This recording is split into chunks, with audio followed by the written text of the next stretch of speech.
Hello. Welcome to, what do we welcome them to today, Lindsay? Today we're going to welcome them to Adwit.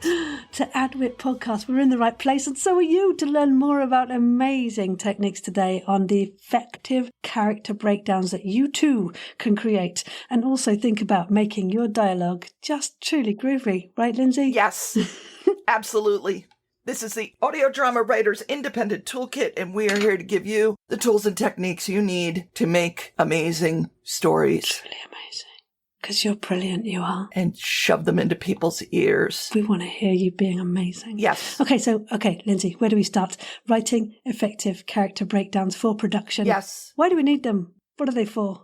Well, they're for several reasons, one of the least of which is you're letting the actor, the performer, know what they're supposed to be doing that day. Right. You are letting other performers know how their character is going to relate to those characters. Groovy. And you are also letting your collaborators on your tech team know how to do their job. For example, if your character is a ghost and you want to add some reverb on their voice, or if they have magic powers and you want to add a little extra something on their voice to make them more interesting.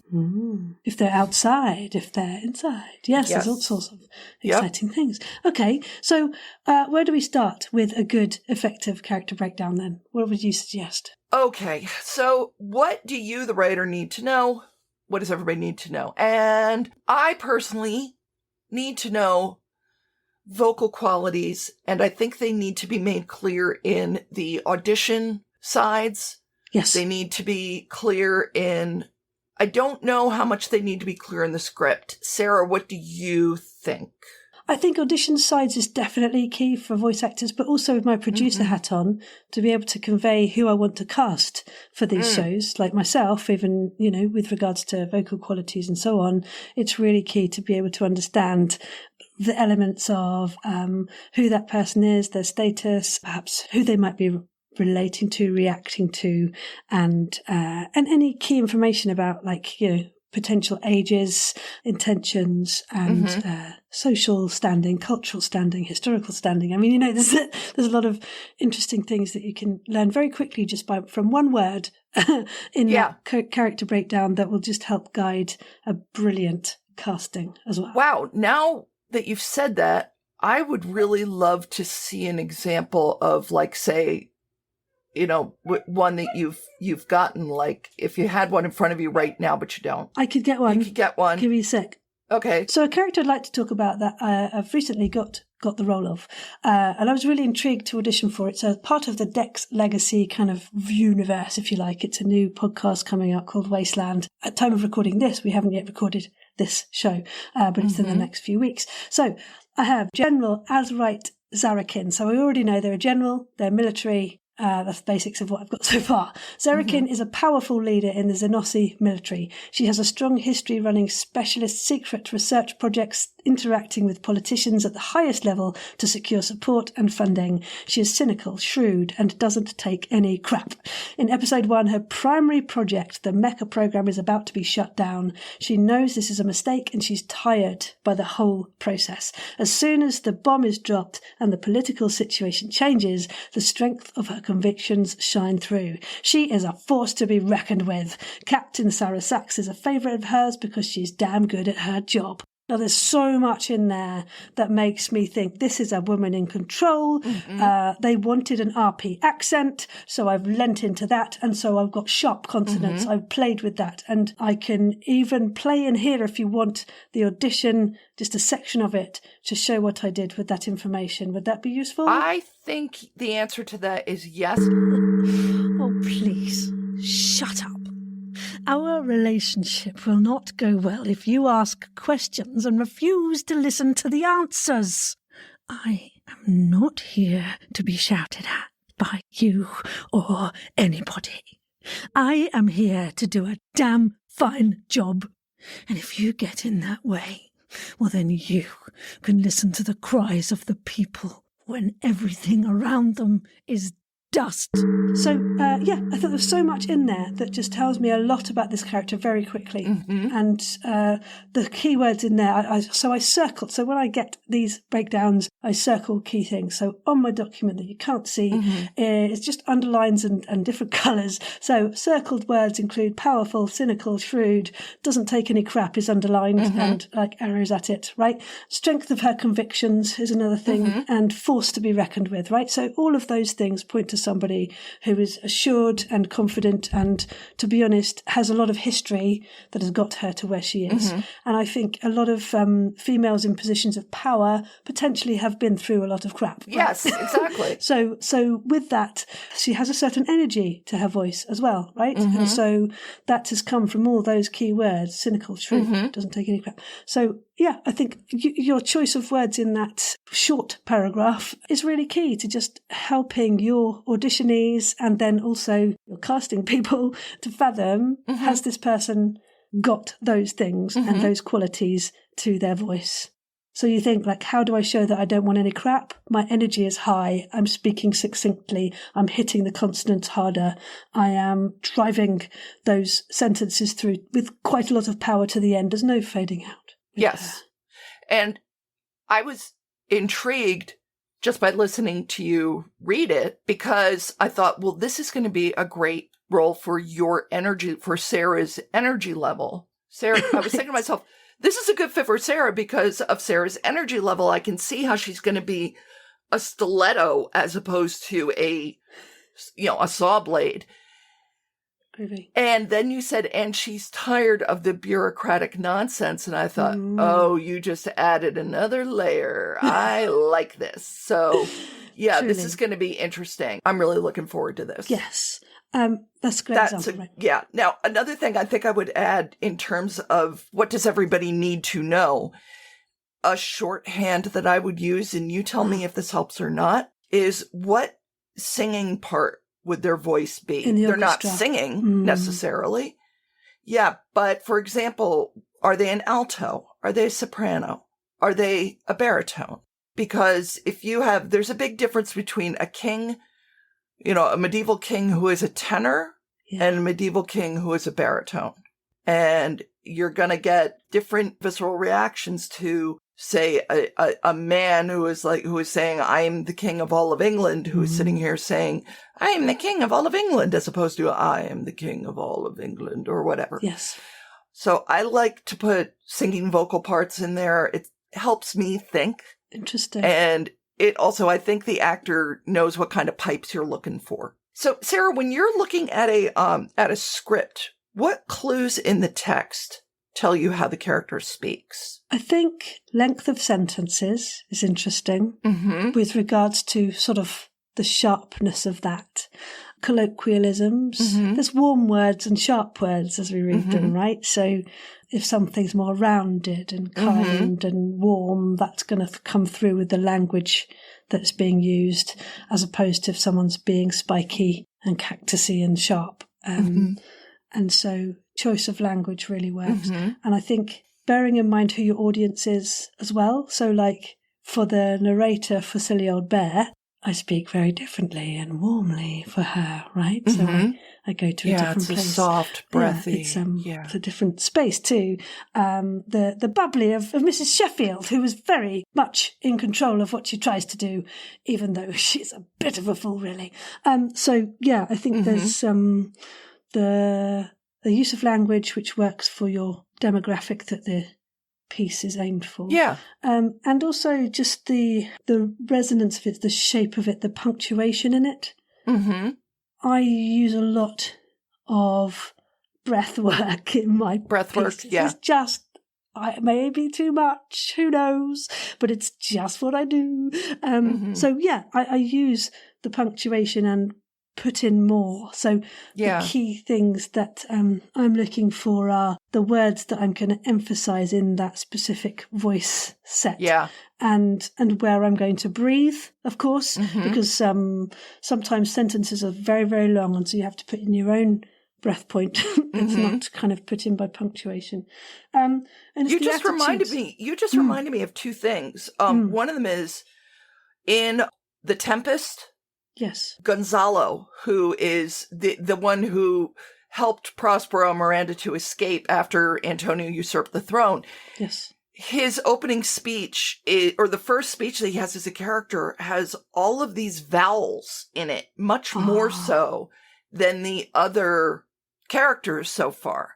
Yeah. And it gives you this sense that a director I once knew used this to justify the fact that the role should be played by a woman rather than a man because of this roundness, this openness, this whole thing.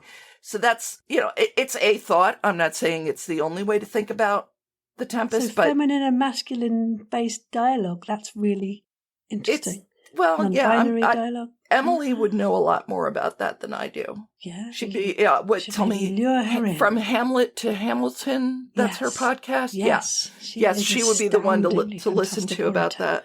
Another thing is Edward Albee is precious about, he's no longer with us, precious about his punctuation to the point that it was a comma is a beat, an ellipsis or 3 dots is a thought. Like if you're saying, Martha, it's time for us to go. It's, a period is a full stop for a reason. You never say, Martha, it's time for us to go. If there's a period at the end of the sentence, it's Martha, it's time for us to go. Yep. Full stop. And there's nothing there. And that's one of the things that, that's about how those two particular writers work. Every writer works a little bit differently, but thank you for telling me what you look for as you're going through a script. Those are some ways that you can make character clear, is these textual clues. There are zillions of character worksheets out there, and I really don't want to get into them too much. There is a Tumblr called Character Development that has a whole list of character sheets. I am going to link to it in the show notes. The reason I bring it up is because the detail that they ask people for is ridiculous. Absolutely. But it's beautiful. There's pictures and there's all sorts of inspiration in there, right? Yeah, but there's also things like, what does your character wear when they go to bed? And unless there's a scene that takes place with them being woken up in the middle of the night and dragged outside, I don't really care. So hot seating gone crazy. What was the last thing you licked? Yes. Yeah, it's for people who want to spend all day building characters and never get any further. Okay, so relevant things is more useful. Well, let's talk about what's relevant. I mean, for example, if you ask the most diehard Wooden Overcoats fan how much they know about Antigone, they probably know a lot. I love her. But they probably don't know whether or not she owns a horse. I'm pretty sure she does not own a horse. That would be dangerous for the horse and everyone else, I feel. Yeah. Sarah, do you remember what the names of the characters were, and can you help me find my mom? No, other than Mom. Yeah, me neither. I really can't. I can't remember at all. So is that important? Yeah, exactly. I can remember the relationship. Yes. Do you know, that's really interesting. I think names become important when there's a bigger cast. Yes. Names become important when it's harder to discern who might be speaking next in a space. Yes. But that one was a small cast. And so there were like 4 or 5 characters, and they weren't all in all at once until like sentences when they'd been established. So yes, I think names do become, when your first episode comes out, just so you can orient, okay, that's Tom and that's Bill and that's Sausage. Yeah. But in this one sort of a standalone episode, the other thing too was that the characters were all so different from each other. I mean, there were like a couple of men at the beginning who were just like, lady, I can't talk to you right now. Yeah. And then there's the mother and the daughter. But other than that, we don't really need to know all of these details. But I do know that the mom is bilingual and can play the piano beautifully well. Right. Yeah, and those are the things. We also know that her memory loss didn't prevent her from attending her daughter's wedding way in the past. So there are things that we know. It really shows that plot and overall relationships are more important than these, tiny details of labels and names. Yes, exactly. Yeah. I think what's really relevant is how do their values cohere or clash with other characters. Now there's the nub. Yeah. Right? That's the nitty-gritty. Yeah. Where's the conflict? Yeah. Bring it, Lindsay. Exactly. And what do they want in terms of how the plot is moving forward, how the situation's happening, how are they going to get what they want? Gosh, that's all actors need to know. Yeah. What do I want? What do I want? I'm not going to get it. What are the barriers? Do I achieve it? Hooray! Exactly. Instead of a character worksheet. Yes, although I do love a worksheet. I do love a good worksheet. I love a worksheet. I like a little exam. They make me I don't miss exams, but I like filling in boxes in worksheets. You know what? I think those worksheets must be just a dopamine blasto. Truly. That everybody is like, there, I wrote today. Oh, okay. Yeah. I'd like to see a character web. A character web of how they all... I'm imagining a massive web now with Tom Crowley over there and Felix Trench over there. And well, if you had like a wooden... I started making like a wooden overcoats character web, and then I thought, oh, Lindsay, that way lies madness. You don't mean a giant spider web. This is where I was going. Right, okay. You really want to put Tom Crowley and Felix Trench in a big spider web? You know, I'm not going to tell you. No, but... Okay, never mind. So, yeah, if you put your most important characters in the center, say you put Felix and Chapman in the center of your web, and then around that you have all the characters, how they relate to each other. Like, what was Agatha Doyle, the one who ran the sweet shop and also solved all the mysteries? Yeah. How does she relate to Felix? Mm-hmm. And how does she relate to Chapman? How does the mayor relate to Felix? These are all, so all of these little arrows, you can put them in all different colors and you can make your very own psycho mood board. So there'd be a labeling system with these arrows. So an arrow and then in a box.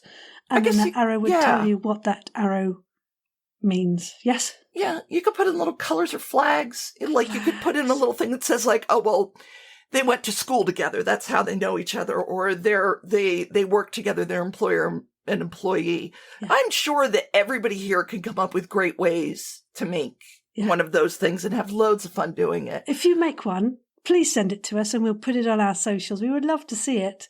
Please. And share it. No, so that we can really understand our characters that bit more, right? And their relationships and their dynamics and their conflicts. Yes. Together. I solemnly swear not to plagiarize your work. I'm going to have crazy dreams tonight. Yes. Okay. So, Sarah, yes. Do you want to talk some more, or do you think you covered everything about what you need? No, I didn't. I didn't cover the half of it, Lindsay. Oh, good. What is an actor?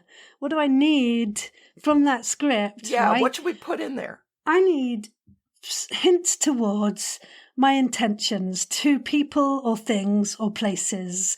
I need an understanding of the place I am in doing that thing, the proximity I have to the other people I'm talking to in this thing. So, if I'm shouting across a corridor in a mad castle in Scotland, right? If I'm doing that, I need to have the knowledge I can step back and away from my microphone and still be heard. Whereas, if I'm meant to be in a lovely Scottish library, there's a little old lady talking to a person just there, I need to know that. So proximity, I think I need to know my status with regards to the people and things and place I'm reacting to. And within there, I do need to have an identifiable objective, I feel. And that would be up to me. You don't have to tell me what my objective is, but I need to know what I want to obtain. And just going Stanislavski for a moment, who is a Russian theatre director and proactive, brilliant creator of what is now known as the method. Essentially, the super objective is a thing that drives all the actions of your person from beginning to end, of the moment you enter the piece to the moment you finish. And so the super objective is fueled by many, many, many objectives. So you might have a different objective every time you appear in a scene, but your super objective is the thing that thrusts you from beginning to end of this piece. So I need to be able to identify that and understand that. So that information must be garnerable. Is garnerable a word? In the text. Well, here's a easy example. Let's all take our old friend Winnie the Pooh. Winnie the Pooh. Winnie the Pooh, he's lovely. What does he want more? What's his super objective? To have happiness with his friends. Honey, comfort, food, friendship, building up his friends, coziness. Happiness, I'd say, is his core. Happiness pursuit. is at his core, but it's a particular kind of happiness, like curling up with a jar of honey and a good friend. Many, maybe many good friends all together in a nice, cozy place out in nature. That's a sort of a super objective. Truly. And then what would the objectives be, the smaller objectives be to get there?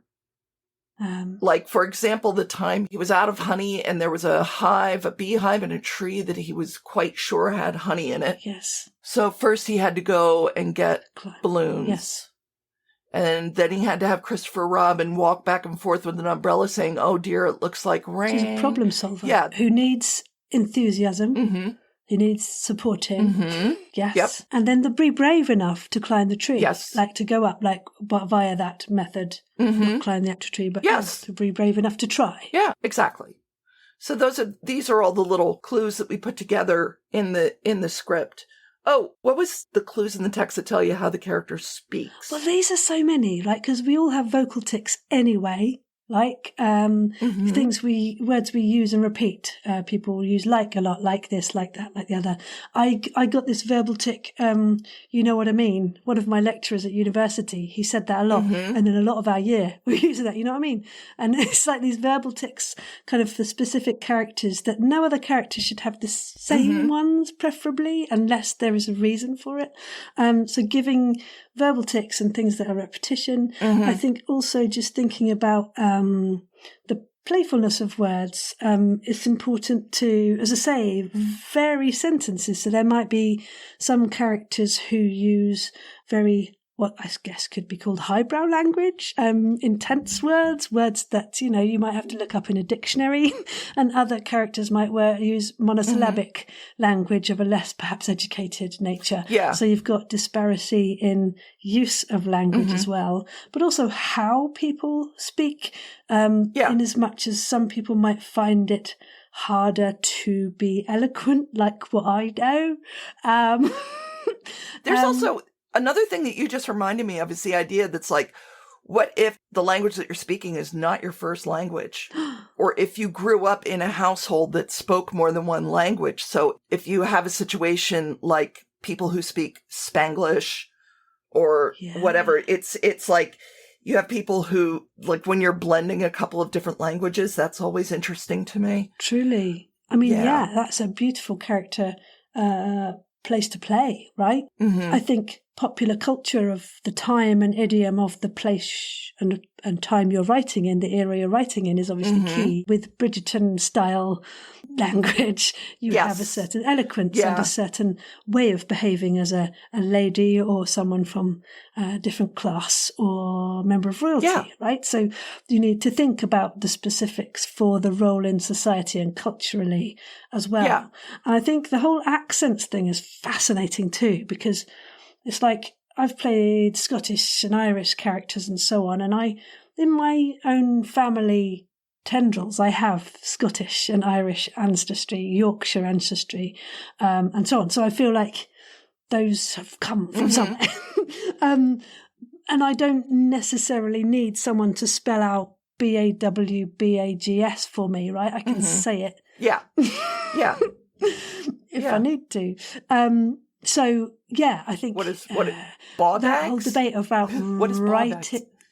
I'll tell you later. Oh, okay, that's fine. Matthew. But basically, it's like you don't have to necessarily write out specifically like I ain't gonna have a cup of tea, mate. Yeah. For a Cockney accent. Yeah. Right? I think some things are useful. So the word I ain't probably is more useful than saying I haven't. But if as a voice actor that I've got, this is a Cockney character for whatever reason has been told to me to either audition or do the part, right? And it's got I have herpes. Give me some cream. I might say, like, I've got herpes, give me some cream, right? So I'll do that naturally, just to play with the accent. So I think you don't always have to, like, beat yourself up to try and get that specifically right. If you've indicated a specific type of accent or thing you need, intention-wise, the voice actor could do the hard work if they're right for the role. Exactly. Well, voice actors are super smart. I think some of them are really lovely and clever and stuff. So smart, yeah. Also, I just wanted to mention with regards to something that came up. So in sci-fi shows, of course, there's, all sorts of otherworldly accents and characters and types. Sure. I've done things before where I've learnt words backwards and read the script backwards, and then they've played it forwards. Oh, that's like the David Lynch thing in Twin Peaks. Yeah, sounds freaky, which is always quite fun. But also, like Travis Vengroff's show Vast, I played a specific space captain in that, and that particular race of character had a specific N sound that came with all of their dialogue, and so we recorded specific things using this N sound. I'll go have a look, see if you can find the specific people who are this. And he just edited that with the actual dialogue that we did to give it this specific sound, so that all of those people were identifiable as that specific kind of folk. So there's a lot you can do. Do you remember that Doctor Who episode, the one with it was the one.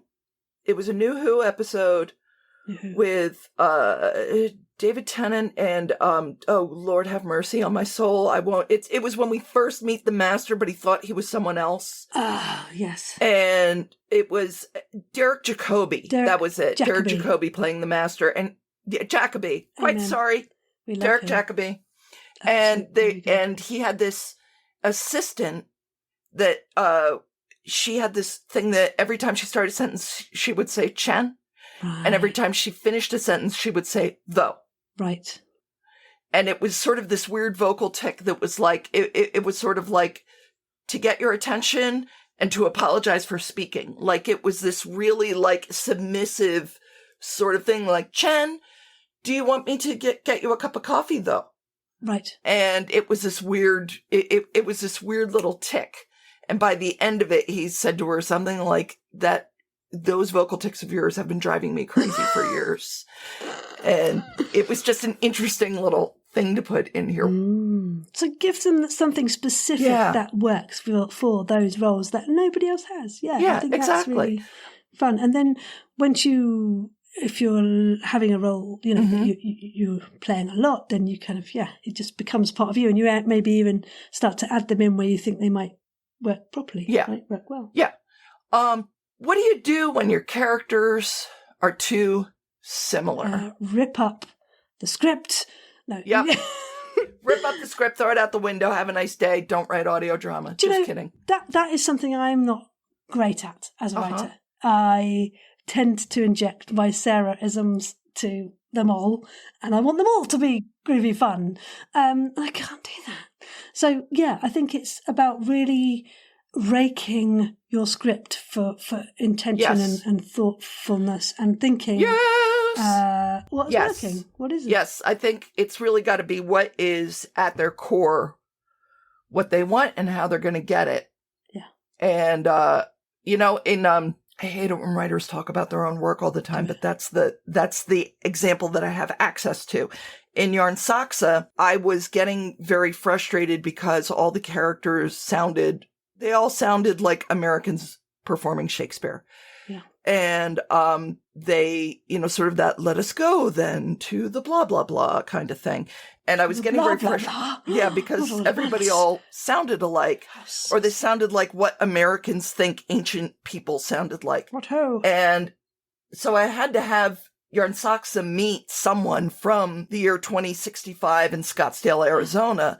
And we cast an African-American woman, and then they sounded too much alike, which was driving me crazy. But at their core, the way that they will go about getting what they want is different. For example, Yarn Saxa is a blunt instrument. If she doesn't like something, she will pull out an axe and smash it until it's gone. Yeah.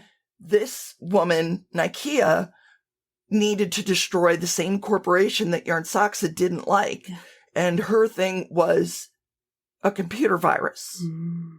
So her voice is going to be a little bit different because she's going to be a little bit like, no, keep your voice down. We're going to talk about something and I don't want anybody else to hear us, as opposed to Yarn Saxa, who's like, I'm going to go in there and I'm going to smash everybody, as opposed to her being, come on, we got to tiptoe, and that gives you, that gives you some difference, even when their voices do sound really alike. It was weird that they sounded so much alike. Yeah. But if you look at like Betty and JJ Yes. in Mockery Manor, they're played by the same. Warning, spoilers for Mockery Manor. They're played by the same person because they're twins. Yes. How can you, the audience, tell the difference? What do you think, Sarah? They're not answering us. That's rude, isn't it? Why aren't they answering us? How can you tell the difference? Because there's gentle differences between the lilts and the attitude and the pitch and the placement and the ferocity. And I feel as well, just, there's sort of like good, bad energy going on. You know what? I think at the beginning I think in the first season it was more like, hello, I'm Betty and I'm posh. Hello. Right.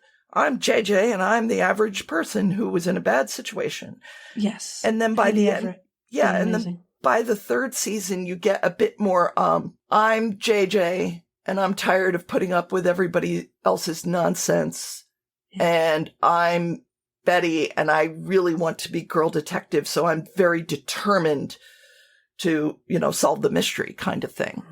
So it seems like once they got more comfortable with the characters after a couple of seasons, it's much easier to tell the difference as it just being a case of do you remember the Patty Duke show? Patty Duke? No, I'm sorry. You don't know the Patty Duke show? Never mind. The Patty Duke show was Patty Duke played two cousins that were identical, and one of them was posh, and the other one was like, I like rock and roll and cheeseburgers, and the other one's like, no, I like, where Patty adores a minuet. The ballet russe or crêpe Suzette. Never mind. Beautiful. Sorry. Okay. So you can cast very different performers with like an age difference, a dialect difference, gender difference, or Sarah, what else should they do? Well, I think it's a lot about playing with, as I say, sentence structures, definite punctuation. If you've got someone with short, sharp sentences with a lot of kind of punctuation in, they're going to pronounce things differently, right? So different rhythms, different melodies. Yeah. I think what you said earlier about what member Priorities. of the choir are you? It's about thinking what member of the musical orchestra are you? Who's a piccolo? Who's the violinist, first violin? Who's the trombone? Coming in and being a bit trombone-y. Yeah. But we're talking about at the scripting stage as opposed to the production stage. Yes. I think it's really got to be what do they want and how will they get it? Yeah. Are they going to tiptoe or are they going to smash? Truly. And also, you talked a little bit about the gender differences, but gosh, I've had some people with absolutely gorgeous, silky, deep, beautiful voices. And why, thank you, Sarah.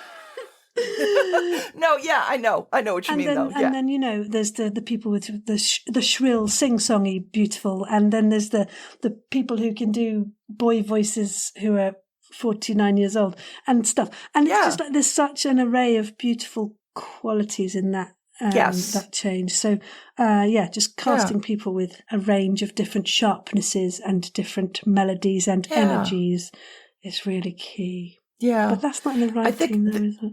Yeah. If you can hear them in your head. But I think that's the other thing to underline at this point. When you do write something and it's in your head, speak it out, put it into a microphone and listen back to what you've done with it. Yeah. Or get an actor friend who can do all the accents you think you need and do the same. So you can listen to it, because I think that's one of the key things we need to do more of, quite frankly. So when Cameron Manheim was in, unfortunately, I might bring up TV a lot in this episode, and I really hope I don't. When Cameron Manheim was first in the TV show The Practice, which was a huge hit in the U.S., I don't know if it was a big deal on your side of the pond, but The Practice, it was a TV show about a law practice, and it was a procedure. I remember LA Law.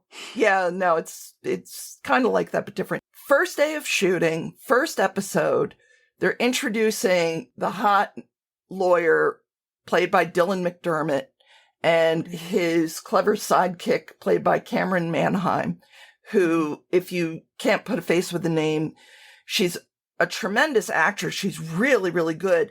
But she also got where she did because she would show up at casting calls for men, and she's a big woman. She's a big, tall woman, and she's formidable. She sounds formidable. She wrote a book. She wrote a book called "Wake Up, I'm Fat," to give you an idea. And she would show up for these casting calls where the assumption was they're like, we're casting a doctor to do 2 lines, so we need a man. And she would come in and say, "Listen, I'm not a man, but I can play a doctor."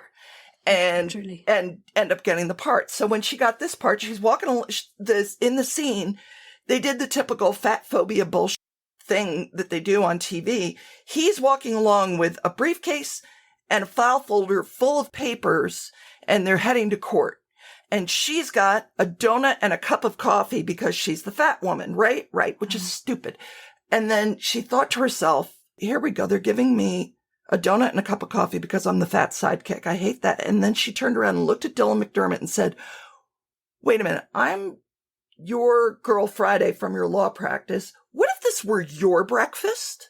Yeah. And he said, that's brilliant. So they were walking along, and the whole thing was he's got the suitcase and the papers to show what his priorities are.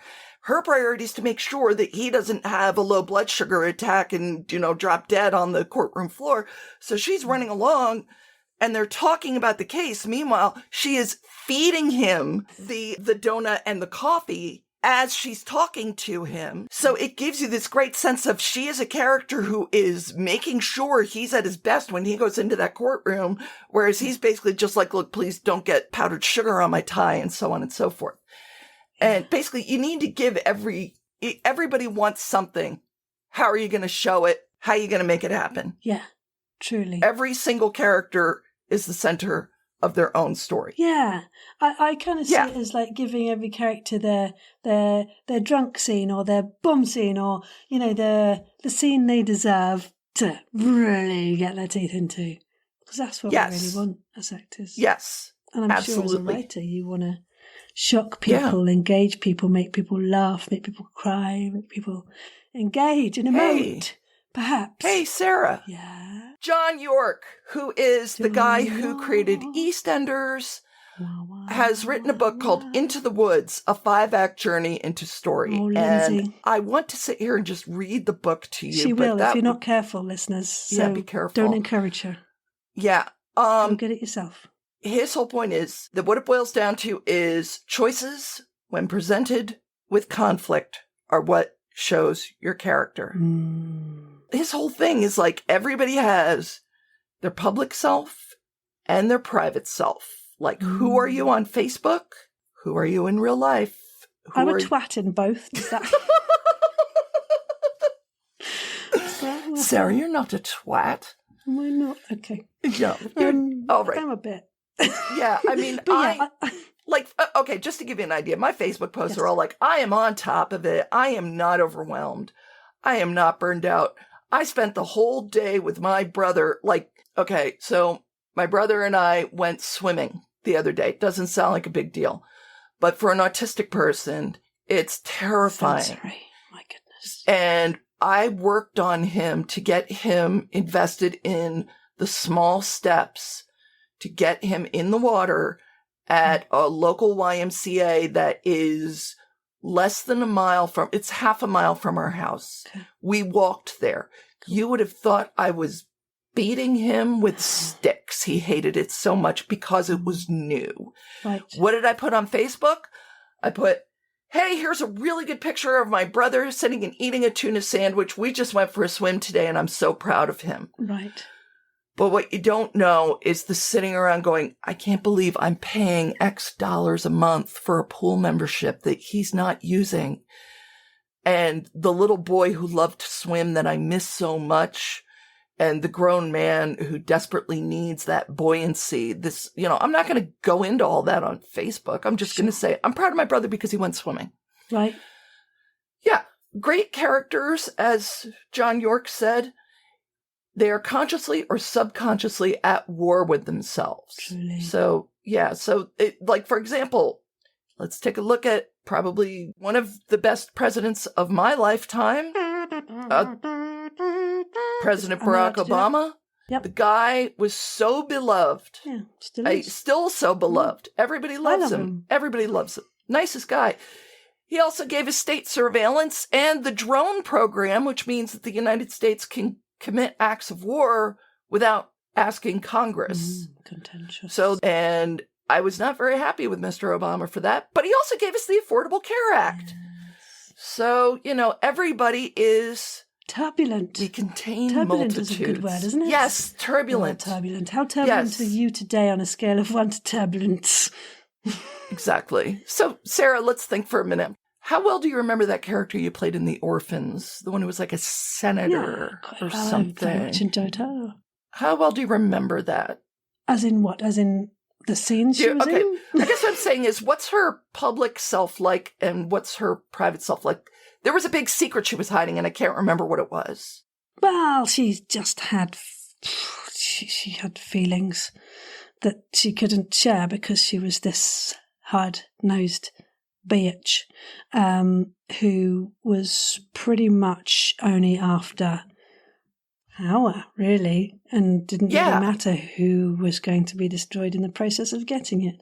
But we haven't yet seen it. There's another season that I read, and Zach, for one reason or another, is doing other groovy things, so it's never been seen the light of day. But it did explore a few more of the character relationships that she had with other people. I thought that was really interesting.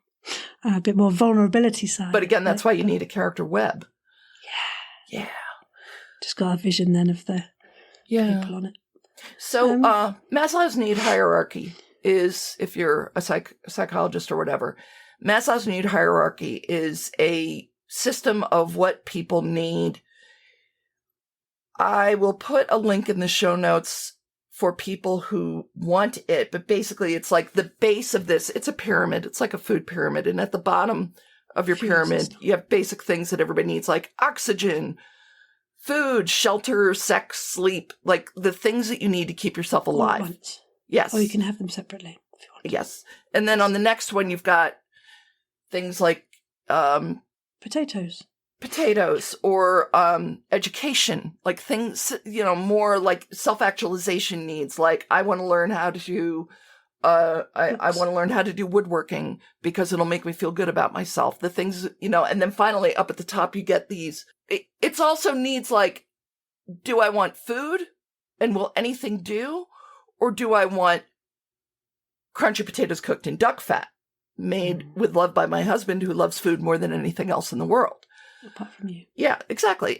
Boy, I got to tell you like one last story. Tell me a story. When I was working on the Fiction Podcast Weekly, and I found a casting call for a job. Yes. For they wanted, I believe it was like a mother and a daughter. Yeah. And in the description, they said that they wanted a girl with black hair or black or very dark brown hair and brown eyes for an audio drama. That's really helpful. Yeah. Would that exclude me? Because I don't feel I can play someone with black hair. And Sarah, I don't know. Do you think you could play someone? I don't know now. Now you got me thinking. Have I been ginger all this time? Oh. Bless the and that's the other thing that's so beautiful about, like, if I say to you, yes, okay, I'm going to say a phrase right now, and imagine what it means to you, and then tell me what it is. Okay. A handsome prince. Michael Palin. Oh, it's just basically in that's their lovely. 40s. Oh, that's lovely. Oh, he was kind of hot when he was Lance. Was it? Wait, which one was he in? Which night? Galahad. That was. Sorry. I think so. Anyway, it doesn't matter. The point is, what about the face? If I say a handsome prince, you immediately imagine Michael Palin. If I think of a handsome prince, I'm not going to lie to you. The first thing that comes to mind is Prince Rogers Nelson. May he rest in peace. May his memory be a blessing. Prince. Oh, sorry. Right. Okay. Wanna be your lover. Ding, ding, ding, ding, ding. Yeah, the the musician, the guy who basically came out on stage with all these rock legends in the Rock and Roll Hall of Fame while they were all playing While My Guitar Gently Weeps, and he just mopped the floor with them. This is, if you say a handsome Prince, I'm going to think of Prince. But I could also think of Prince Eric from The Little Mermaid. So on and so forth. I could think of Prince Eric from The Little Mermaid. There's a lot of things. Right. The point is that if every time we tell a story, we are going to bring in our own sexual perceptions. Well, that too. But I mean, we're going to bring in our own, the pictures in our mind are going to be filled in by our own preferences and experiences and so on.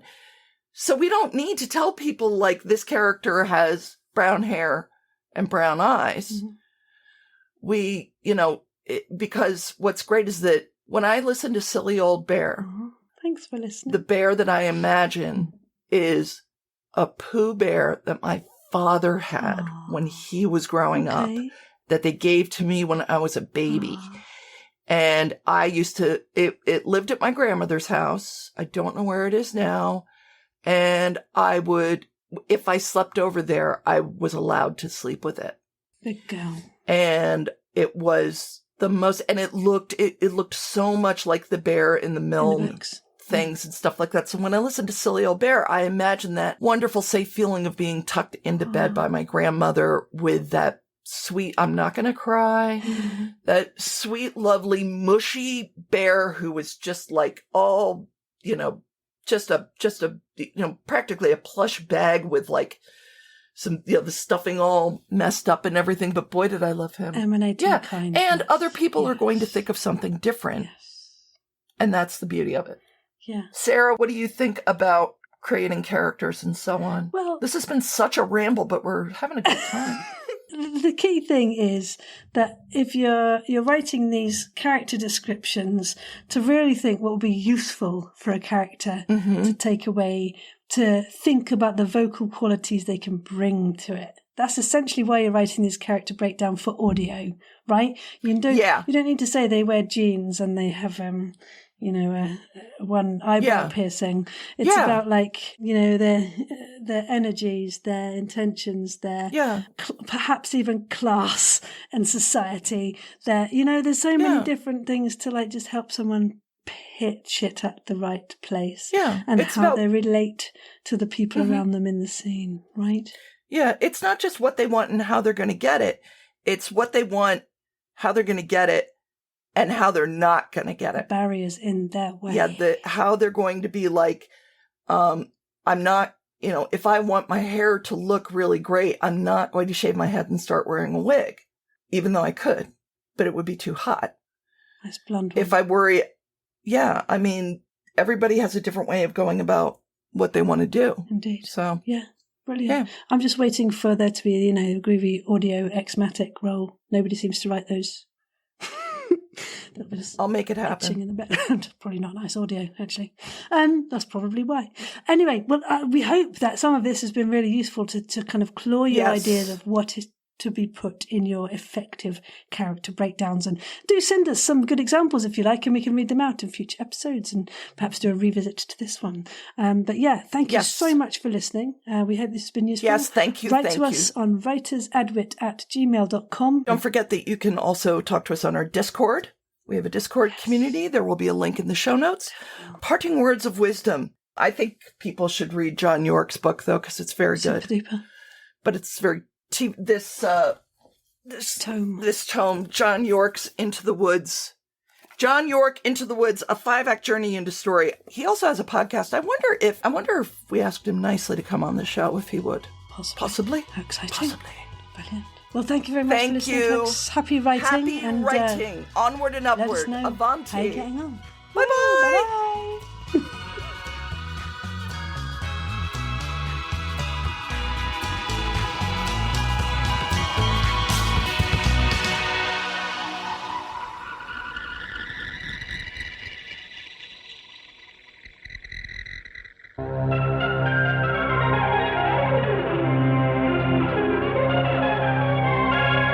6630 Productions.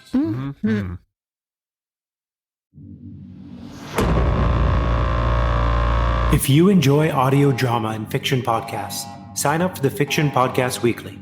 It's an email newsletter with the latest news, events, creative opportunities, job listings, behind-the-scenes production resources, podcast milestones, debuts, and finales. Plus, it's free. Sign up now at thepodcasthost.com/fictionpodcastweekly.